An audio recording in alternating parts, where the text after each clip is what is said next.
Neemias capítulo 8, assim diz a palavra do Todo-Poderoso. E chegando o 7º mês, estando os filhos de Israel nas suas cidades, todo o povo se ajuntou como um só homem na praça diante da porta das águas. E todo o povo disse a Esdras, o escriba, que trouxesse o livro da lei de Moisés, que o Senhor tinha ordenado a Israel. E Esdras, sacerdote, trouxe a lei perante a congregação, tanto de homens como de mulheres, e todos os que podiam ouvir com entendimento no primeiro dia do 7º mês. E leu no livro diante da praça, que está diante da porta das águas, desde a alva até o meio-dia, perante os homens e mulheres, e os que podiam entender, e os ouvidos de todo o povo estavam atentos ao livro da lei. E Esdras, o escriba, estava sobre o púlpito de madeira, que fora feito com este propósito. Estava em pé junto a ele, à sua direita, Matitias, Sema, Anaías, Urias, Ilquias, Maazéias, e à sua esquerda, Pedaías, Misael, Melquias, Rassum, Rasbadana, Zacarias e Mesulão. E Esdras abriu o livro perante a vista de todo o povo, porque estava acima de todo o povo, e abrindo-se ele, todo o povo se pôs em pé. E Esdras louvou ao Senhor, o grande Deus, e todo o povo respondeu: Amém, Amém. E levantando as mãos, se inclinavam suas cabeças e adoravam ao Senhor com seu rosto em terra. Jesuá, Bani, Serabias, Jamim, Acube, Zebatai, Odias, Maazéias, Quelita, Azarias, Josabade, Hanã, Pelaías, e os levitas ensinavam ao povo na lei e o que estava escrito no seu lugar. O povo estava no seu lugar. E leram no livro a lei de Deus, e declarando e explicando o sentido, faziam com que, lendo, se entendesse. Neemias, que era o governador, e o sacerdote Esdras, o escriba, e os levitas que ensinavam ao povo, disseram a todo o povo: Este dia é consagrado ao Senhor vosso Deus.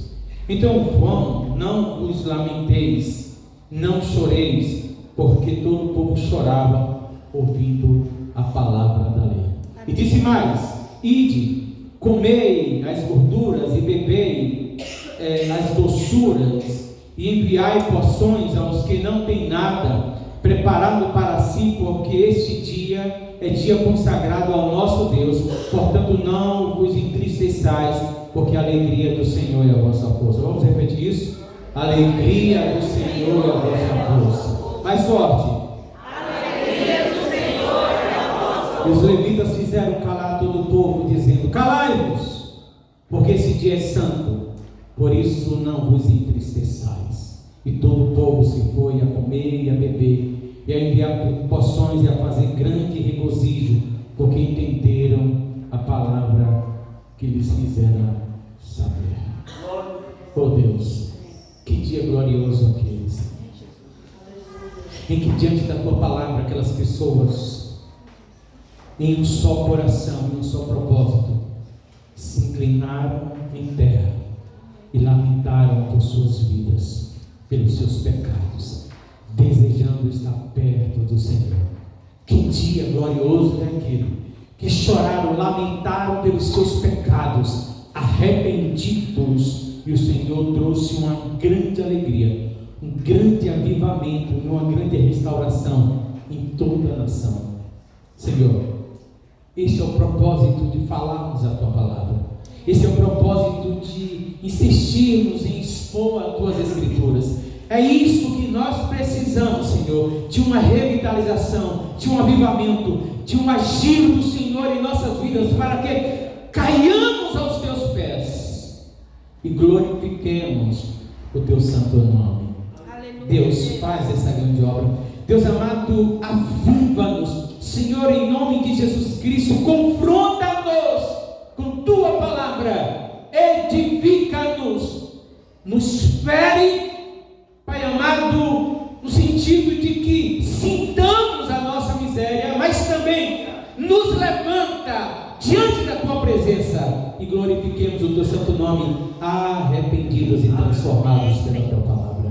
Nós oramos assim, mais uma vez nesta noite, com muita sinceridade, com muito temor e tremor diante da tua presença gloriosa, no nome de Jesus. Aleluia. Glória a Deus. Nós cantamos uma canção que nós não conseguiremos ficar de pé diante da glória do Senhor. É impossível.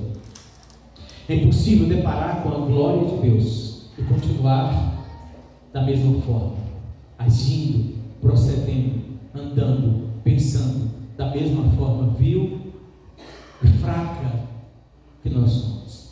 Quando nós deparamos de fato com a glória do Deus vivo e todo-poderoso, nós caímos por terra, só que não levantamos da mesma maneira.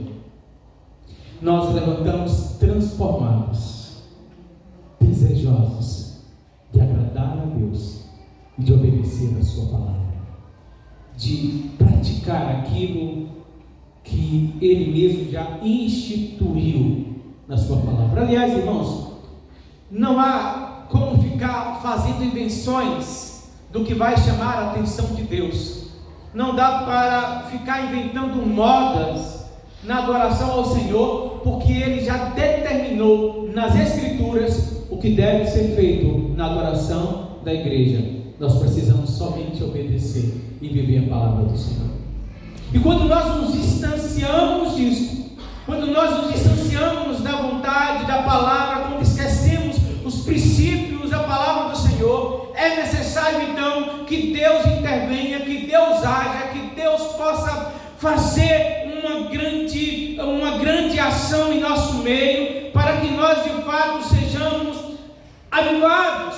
E nós temos esse texto, os irmãos têm acompanhado a exposição desse livro ao longo desses dias, dessas semanas que vimos ministrando aqui, e nós temos falado justamente que esse livro de Neemias, tal como Esdras, se divide em duas partes. Primeiro, a revitalização física da cidade, das casas, dos muros, esta volta de um povo que estava em opróbrio e em miséria. E antes de qualquer coisa, antes da revitalização física até, eles percebem que a situação caótica em que viviam foi justamente por conta do pecado e o afastamento de Deus.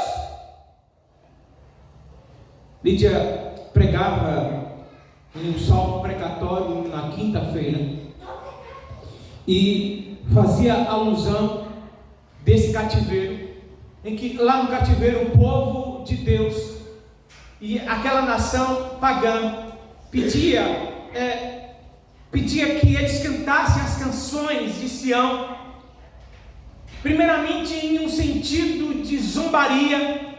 Vocês não cantavam, cante agora as vitórias de vocês. E eles pediam canções, mas também sentindo falta da adoração verdadeira dos servos de Deus. E eles pedem, e Israel então fala: olha, nós não poderíamos de forma alguma, vendo a situação de Jerusalém, como nós poderíamos entoar as canções ao nosso Deus em terra estranha? Isto não é possível. E eles então, com muita amargura, falavam daquele momento, reviviam aquele momento naquele salmo, e eles então lembravam do tempo que estava em Sião, do tempo que estava em Jerusalém, do tempo que estava obedecendo o nome do Senhor, e como eles festejavam, e como eles cantavam, e agora eles estavam impossibilitados, porque quando eles tiveram a oportunidade, enquanto o Senhor os libertou e os colocou naquela terra, o que eles deveriam fazer, eles não fizeram: adorar a Deus. E Deus então providencia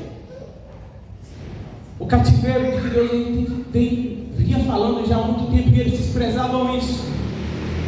O Senhor então disciplina o seu povo, leva para o cativeiro. E lá no cativeiro Deus trabalha aquele povo. E eles voltam. E aqui nós temos aqui a volta do povo nesse livro. E depois de restaurada a cidade, o povo então é chamado para adorar a Deus, para restaurar o culto, a adoração ao nome do Senhor. E quando a palavra de Deus é lida, eles reconhecem o seu pecado, a sua fraqueza, e eles querem então entender a palavra, e a leitura da palavra, a explanação da palavra, a exposição das escrituras traz um avivamento poderoso, e o povo começa a chorar o seu pecado, e eles choram tanto ao ponto de Neemias e Esdras falar: parem agora, parem de chorar, vocês devem se alegrar, porque Deus ouviu a oração de vocês. Amém. Vocês devem agora se alegrar, porque o avivamento chegou, a revitalização chegou. E nós vimos então que o avivamento é uma ação poderosa de Deus na vida do seu povo. O avivamento é uma ação sobrenatural de Deus na vida do seu povo. Avivamento não é um movimento humano programado, agendado pela igreja, que ao final de uma semana, ou durante todo o mês, se programa e então se conclama para um avivamento, mas passado aquele momento, tudo volta ao normal. Não, avivamento é algo que deve ser desejado pela igreja, mas é Deus que faz esse movimento, e a partir dali tudo muda na vida da igreja.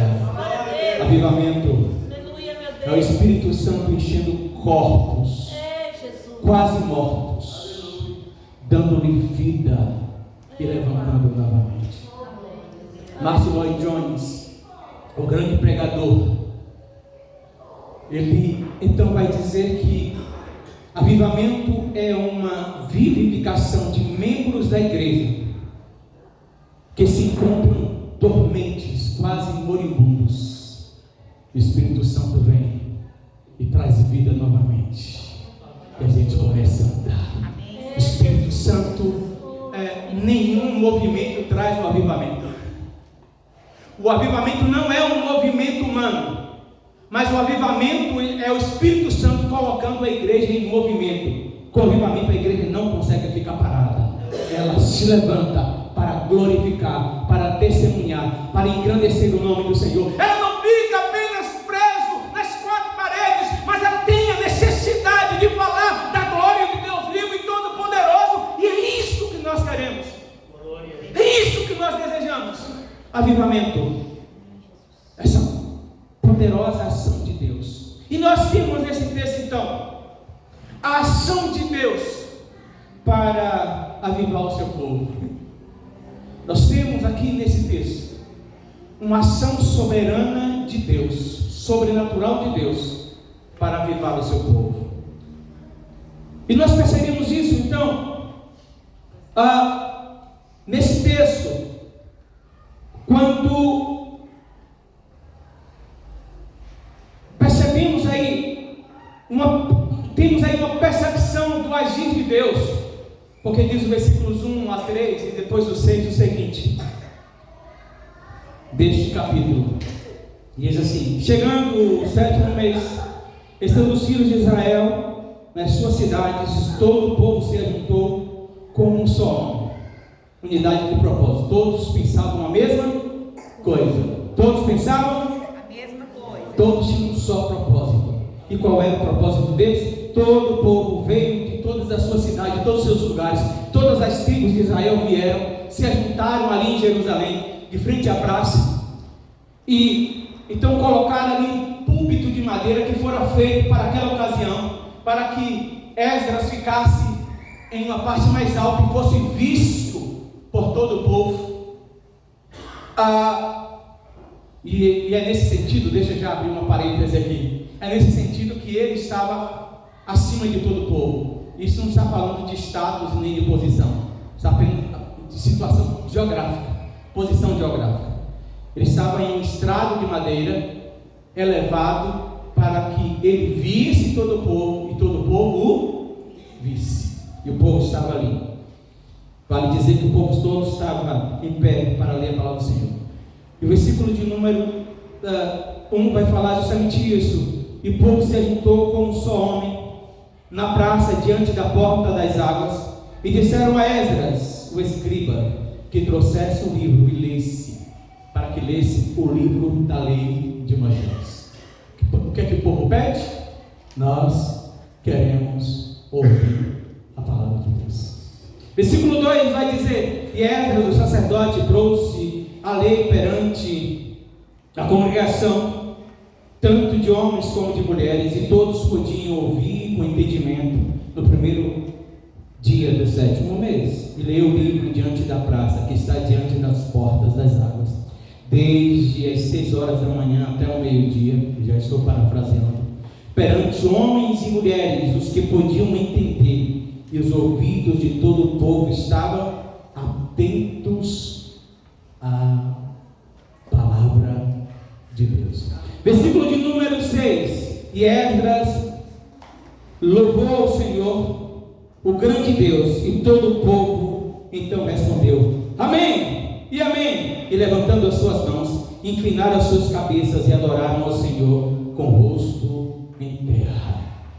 E o povo começa a se alegrar, porque eles ouviram e entenderam a palavra de Deus. Irmãos, isso só pode ser uma ação sobrenatural de Deus, porque não é o sacerdote, não é o pastor que está convocando o povo. Hoje nós vimos ao contrário. Os líderes estão convocando, pelo amor de Deus, para o povo vir para a igreja, para ouvir a palavra de Deus.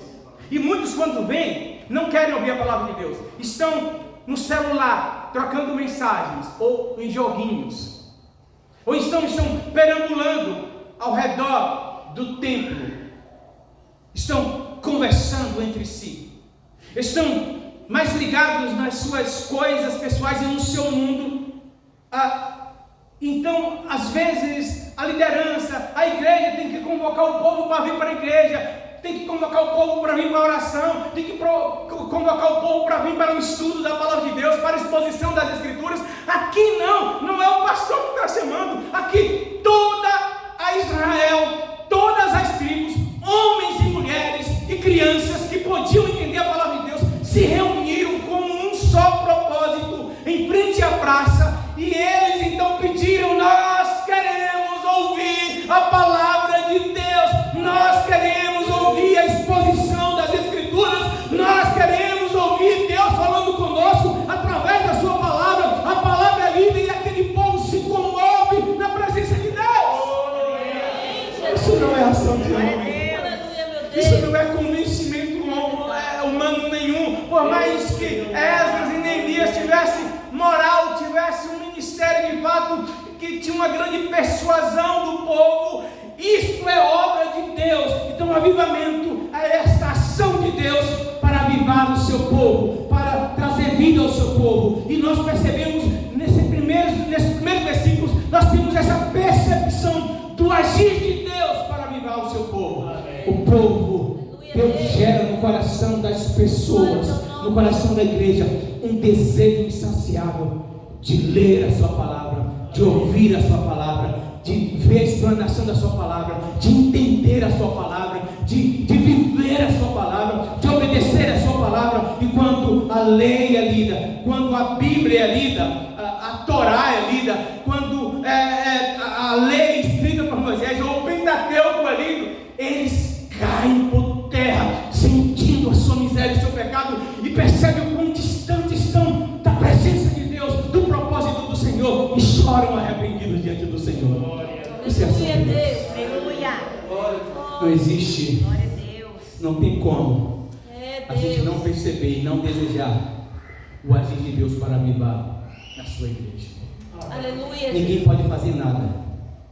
A única coisa que nós podemos fazer é orar, é clamar, é desejar, mas também recorrer às Escrituras e confessar os nossos pecados. E Deus faz isso na vida do seu povo.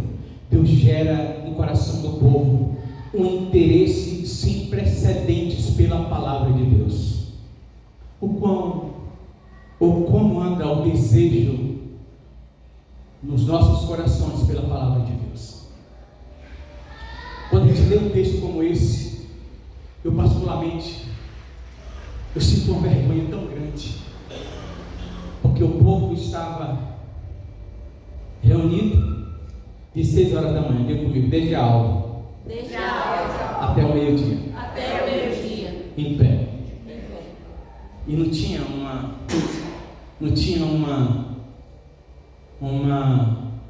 uma eloquência, por assim dizer, bem pentecostal que nós temos, de pastores que só falta plantar bananeira e chama a atenção das pessoas. Eles só liam,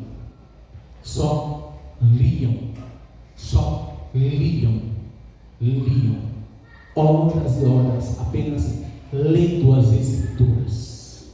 Aleluia, Jesus. E quando o povo ia ouvindo aquilo, glória a Deus, os sacerdotes e os levitas, e o próprio Esdras e Neemias, ia explicando o significado daquilo. Isso é exposição bíblica. E o povo, à medida que ia entendendo, ia levantando as suas mãos, glorificando o nome do Senhor. Aleluia, Mas também se inclinando diante dele, se humilhando, dizendo: Deus, tem misericórdia de mim e muda a minha vida. Não tem como deparar com a palavra de Deus, com a verdade do Senhor, e não prender os nossos corações. Nós precisamos pedir a Deus que gere esse interesse em nós pela palavra do Senhor, que gere em nós esse interesse pelo conhecimento de Deus, pela revelação de Deus através da sua palavra. O povo se reúne e é o povo quem pede para que a palavra seja lida. Como que dizendo, nós não queremos ouvir balela, nós não queremos ouvir coisas atrativas, entretenimento. Nós queremos ouvir a palavra. Glória a Deus, do Deus aleluia, vivo. aleluia, meu Deus. Porque é a palavra que nos traz vida, irmãos. É a palavra que revela quem Deus é, mas mostra também o plano de Deus para com nossas vidas. Logo, mostra também quem somos nós. Nós precisamos pedir a Deus para que percebamos, tenhamos essa percepção de Deus e que Ele gere em nós interesse pela sua palavra. Avivamento é essa ação de Deus para avivar o seu povo, e essa percepção do agir de Deus. Avivamento também nós já falamos aqui, mas perceba que o que vai girar através daqui, a partir daqui, o que vai gerar é um avivamento sem precedente. Mas o povo volta para suas casas, e depois os líderes vai de casa em casa, de tribo em tribo, explicando a palavra de Deus. Então, avivamento é também não somente essa ação sobrenatural de Deus na vida do seu povo, gerando esse interesse pela palavra de Deus, mas também uma centralização das Escrituras. Sem Escritura não tem avivamento verdadeiro. Sem a centralidade de Cristo e da sua palavra, não tem avivamento, irmãos. Aliás, a palavra, versículos 1 a 4, diz assim, nós já lemos de 1 a 3, vamos ler o 4. E Esdras, o escriba, versículo 4, estava sobre o púlpito de madeira que fizera para este propósito. Estava em pé junto a ele, a sua mão direita, Matatias, Sema, Anaías, Urias, Ilquias, Maséias, e à sua esquerda, Pedaías, Misael, Elquias, Razum, Rasbadama, Zacarias e Mesulão. Aí versículo 7 e 8 diz assim: e Josuá, Bani, Serabias, Jamim, Acube, Sebatias, Odias, Maséias, Quelita, Azarias, Josadab, Hanã, Pelaías, e os levitas ensinavam ao povo na lei, e todo o povo estava no seu lugar, ninguém saía dali. Enquanto Esdras termina de ler, estes sacerdotes e levitas iam de um em um, explicando o que dizia respeito àquelas palavras que eram lidas, aplicando, fazendo aplicação. E a gente tem um povo que permanece ali, um povo que não fica inquieto, um povo que está interessado. Nós percebemos aí esta centralidade das Escrituras. Nós precisamos aprender com isso. O povo não deixava de ouvir a palavra do Senhor. Cada um permanecia no seu lugar. De 6 horas até meio-dia, a palavra de Deus era explicada. Não existe avivamento sem a centralidade das Escrituras. Nós precisamos amar a palavra de Deus. Nós precisamos desejar conhecer a palavra de Deus. O apóstolo Pedro fala algo interessante. Isso diz respeito à centralidade, ao interesse pela palavra de Deus. Quando ele diz que nós devemos estar sempre preparados quando perguntarem para nós a razão da nossa fé. Por que você crê nisso? Qual a razão da tua fé? Por que você serve a Cristo? Por que você está neste lugar? Por que você se reúne semanalmente neste lugar para cantar, para adorar? Isso é um estilo de vida. Por que você cultua a Deus? Porque você tem certeza de salvação. Porque você tem convicção. Se é que você tem essa convicção. Porque você diz que você é salvo por causa de Cristo. Por quê? Qual é a razão da sua fé?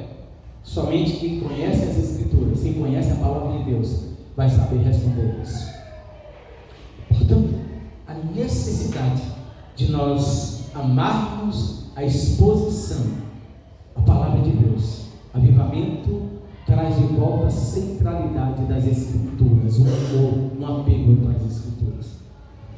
Os grandes reformadores da igreja, quando a igreja católica se desvia, somente através do imperador Constantino, em que é instituído o culto, a oração aos mortos, a idolatria de modo geral, essa parceria entre governo e igreja, e a igreja então se desvia disso. Então nós temos os reformadores, e um dos pilares da reforma é somente as Escrituras, somente a Deus glória. E eles entendem, eles vão a reafirmar constantemente com somente as Escrituras. É que somente ela é a nossa regra de fé e prática, porque a igreja se desviou de tal forma que a tradição se torna mais importante do que as Escrituras. Aí eu vi um certo sacerdote católico falando contra a reforma protestante, dizendo que as Escrituras coisíssima nenhuma. A igreja vem antes da palavra. A igreja vem antes das Escrituras. Portanto, as Escrituras é o que a igreja determinar, coisíssima nenhuma. A tradição é mais importante do que a palavra. Não, primeiro é a palavra. A igreja tem origem por causa das Escrituras. E Cristo é a palavra de Deus, viva e toda poderosa. E a nossa fé está posta nele. Essa é a nossa regra de fé. Nenhuma tradição, nenhuma experiência, por mais verdadeira que seja, pode estar acima das Escrituras. Nenhuma tradição, por mais bonita, a gente respeita as tradições, mas nenhuma tradição pode estar acima das Escrituras. A Bíblia, a palavra de Deus, é a nossa regra de fé e prática. Amém, Senhor. Ela sobrepuja qualquer experiência ou tradição que possa haver em todos os tempos. A palavra de Deus, permanece para sempre. Já testifica de si mesmo. Passarão os céus, E a terra. mas A minha palavra não pode passar. Nós falávamos hoje pela manhã sobre a importância dos dons espirituais. Nós cremos na atualidade dos dons. Nós não somos cessacionistas, nós somos continuistas.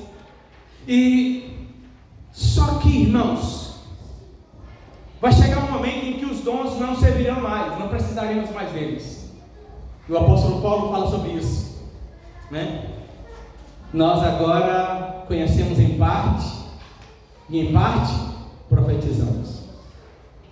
Logo que em parte será aniquilado, permanecerão 3 coisas: a fé, a esperança e o amor.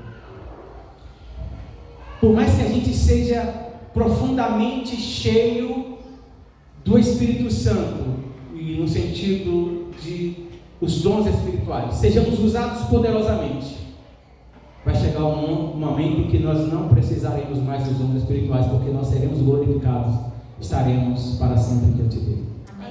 Mas a palavra de esperança convicta nunca passará.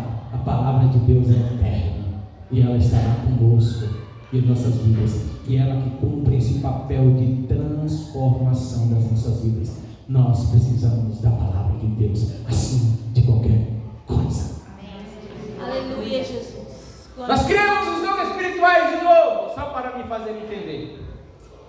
Nós cremos nos dons espirituais, mas quem relata a existência e a atualidade dos dons é a palavra de Deus. Se não fosse a palavra de Deus, eu não conheceria nada disso. Então é as Escrituras, a centralidade das Escrituras. Avivamento tem a ver com a centralidade das Escrituras. Sem avivamento não existe, ou sem palavra, ou sem as Escrituras, não existe avivamento. É interessante que o povo se reúne, irmãos, em um só propósito, em um só. E o que é que eles pedem? Novidade, amém? Não, amém nada. Eles pedem novidade, amém? Não, de novo não. Eles pedem um novo movimento, eles pedem algo novo para sair, um entretenimento, alguma coisa nova. Não, eles não pedem nada disso, eles pedem a velha e atual palavra de Deus. Nós queremos ouvir, nós não queremos um movimento novo, nós não queremos uma coisa extraordinariamente nova, nós queremos a explanação, a pregação, a explicação, o entendimento da palavra de Deus. Ela é antiga e ela é atual. Aleluia. Ela é antiga e ela é atual. Avivamento é a centralização da palavra de Deus. Mas avivamento também é essa ação de Deus que vai gerar em nós essa consciência do pecado e o apelo pelo perdão. Versículos 9 a 12 dizem assim: E Neemias, que era o governador, e o sacerdote Esdras, o escriba, e os levitas que ensinavam ao povo, disseram a todo o povo: Este é o dia consagrado ao Senhor vosso Deus. Então não lamenteis mais, nem chorem, porque todo o povo chorava ouvindo a palavra da lei. Por que o povo chorava, gente? Estava ouvindo a palavra. Eles ouviam a palavra de Deus, eles sentiam o seu pecado. A palavra de Deus nos confronta e mostra o nosso real estado. E disse mais: Ide, comei as gorduras e bebei as doçuras, e enviai porções aos que não têm nada preparado para si, porque este dia é consagrado ao nosso Deus. Portanto, não vos entristeçais, porque a alegria do Senhor é a vossa força. E os levitas fizeram calar o povo, dizendo: Calai-vos, porque esse dia é santo, por isso não vos entristeçais. Então todo o povo foi a comer e a beber, e a enviar porções, e a fazer grande regozijo, porque entenderam as palavras que lhe quiseram saber. A primeira reação do povo é chorar. Eles vai ouvindo e sentem uma comoção, um agir de Deus, à medida que a palavra é explanada, que a palavra vai sendo pregada, explicada, em que vai se fazendo exposição e aplicação da palavra de Deus, eles começam a sentir algo tremendo em suas vidas, e eles então inclinam o seu rosto, com o seu rosto em terra, e isto demonstra humilhação diante do Senhor, reconhecimento de quão vil, de quão pecadores eles são, e eles começam a confessar os seus pecados, e Deus ouve o clamor do povo, Deus perdoa o povo e diz: agora levantem-se e se alegrem, porque vocês já foram perdoados. Aleluia, Jesus. Vocês vão ser restaurados. E depois eles vão, festejam. Só que eles voltam, e ao longo do capítulo 9, nós temos ali, capítulo 9, capítulo 10, que nós iremos ver depois. Mas o povo volta depois da festa das tendas, né? Cada um faz a tenda, Deus faz o povo lembrar disso, do tempo que saiu do cativeiro. Olha, vocês já saíram do cativeiro lá do Egito, agora vocês estão saindo de um novo cativeiro, porque vocês abandonaram a palavra, e vocês agora estão tendo de novo, vocês desejam a palavra, eu estou restaurando vocês vão fazer essa festa das tendas, cada um fazer a sua cabana, onde quer que esteja, vocês vão lembrar disso, vocês vão se alegrar, vocês vão festejar, celebrar a libertação do Senhor na vida de vocês, e depois todo o povo volta para ali, e todo o povo vai confessar os seus pecados, vai falar dos seus pecados, porque abandonaram a palavra do Senhor. Capítulo 10, nós temos então uma lista de nomes, de novo, aquela lista de nomes, que Deus conta a cada um, especificamente, nome, fulano de tal, e esses fizeram uma aliança com Deus, e ao longo desses versículos, mais à frente vai dizer que os sacerdotes também, os levitas fizeram, e todo o povo, homens e mulheres, seguindo os seus líderes, vão fazer uma aliança com o Senhor, de voltar a palavra de Deus, é o Deus Todo-Poderoso. Irmãos, isso é revitalização, isso é avivamento. Nós nos comprometemos com Deus, nós não queremos viver outra vida, nós não podemos viver de qualquer maneira, de qualquer forma, não, porque nós já temos esse revestimento do Espírito Santo, e Deus está restaurando o seu povo. Aleluia, Jesus. Avivamento é isso, essa conscientização em que a palavra vai nos confrontando.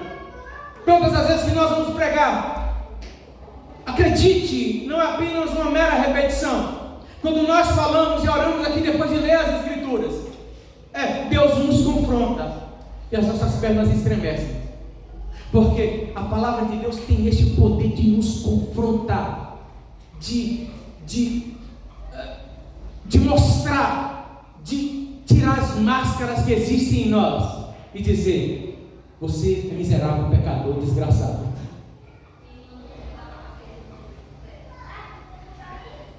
mas eis a minha graça, apesar disso eu estou te restaurando. Aleluia. Eu te perdoo. Glória a Deus. Glória ao teu nome, meu Deus. A palavra de Deus mostra um Deus que está irado com o pecado e que não deixa passar desapercebido o pecado. Um Deus que pune o seu povo, leva para o cativeiro,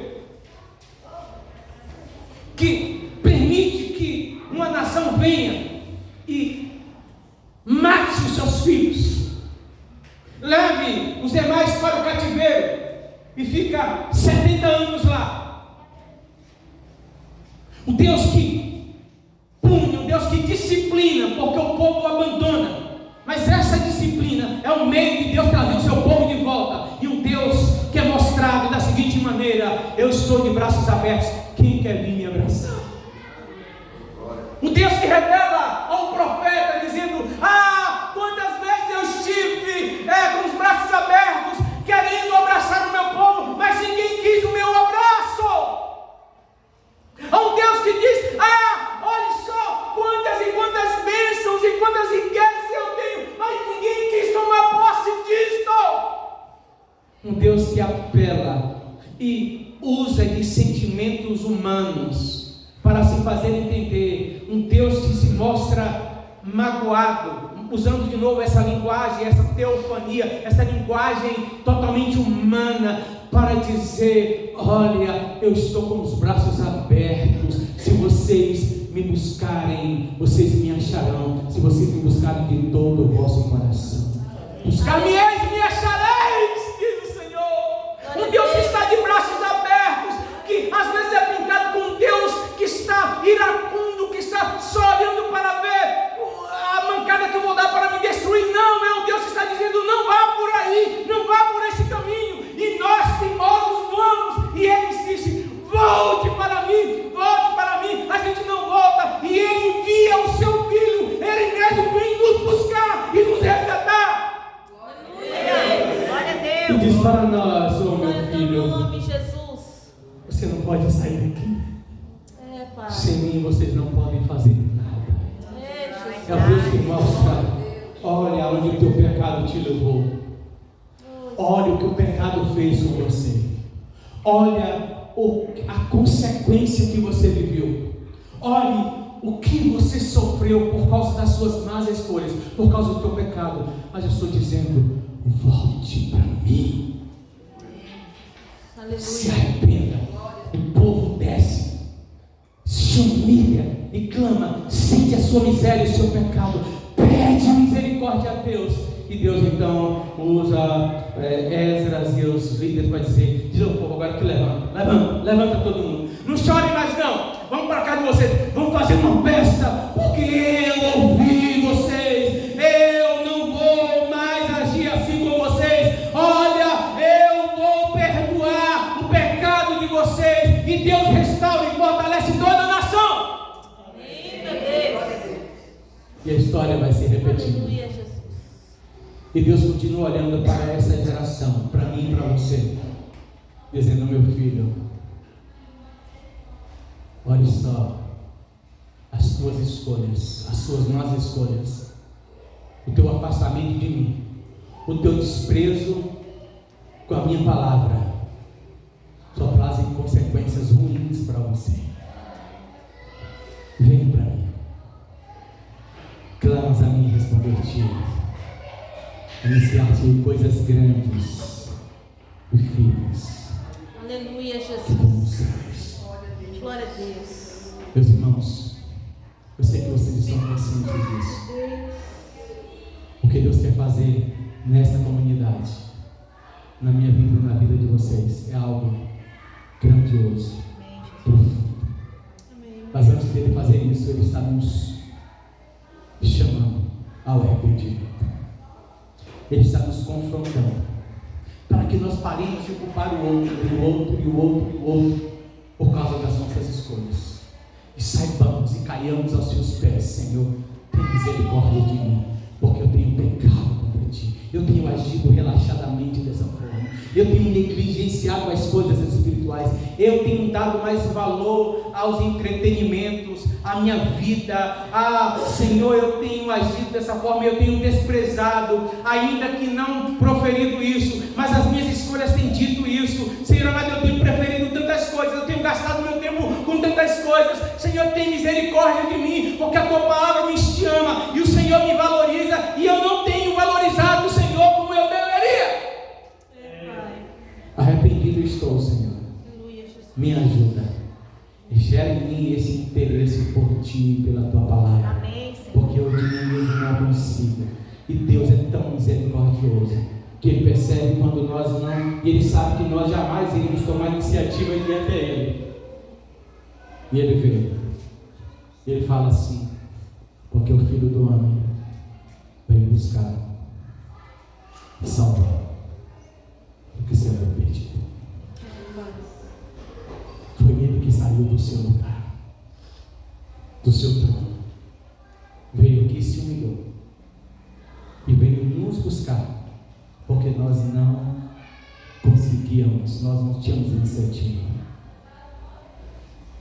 e Ele nos chamou, irmãos, pelo sacrifício de Jesus. A sua graça, irresistível graça, maravilhosa graça, nos salvou. E Ele nos chama para Ele, por meio da sua palavra.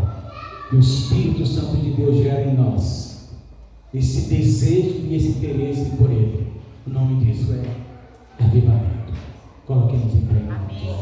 Aleluia. Aleluia, meu Deus. Deus. Nós temos a percepção da ação de Deus. Glória ao teu nome. O fato de nós